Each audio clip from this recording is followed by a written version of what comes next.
Hello, good morning. आज आम्हाला जायचे होते परळीला दर्शनासाठी. त्यामुळे आम्ही अंबाजोगाईच्या बसस्टँडवर थांबलो परळीची बसची वाट बघत.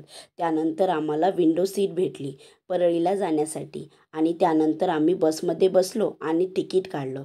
माझं, आईचं आणि वहिनीचं. हे बघा किती सुंदर वातावरण होतं बाहेर. मग आम्ही परळीमध्ये पोहोचलो आणि मंदिराच्या दिशेने चालत गेलो. हे आहे मंदिरामध्ये लागणारी पहिली कमान. आणि फायनली आम्ही मंदिरापाशी पोहोचलो. मग आम्ही मंदिराच्या आतमध्ये गेलो. तिथे आतमध्ये गेल्यानंतर आम्ही तिथे नळाखाली पाय वगैरे वॉश केले आणि नंतर मंदिरामध्ये मेन मंदिराच्या गाभाऱ्यामध्ये गेलो. त्यानंतर तिथं गेलो आणि तिथे महाराज गंध लावत होते, तर मग मीही गंध लावून घेतला आणि नंतर आम्ही आतमध्ये महादेवाचं दर्शन वगैरे घेतलं. मग मी मंदिराच्या मागच्या बाजूला आले आणि तिथे वासुदेव मामा होते आणि ते माझा मोबाईल बघून पोज देऊ लागले.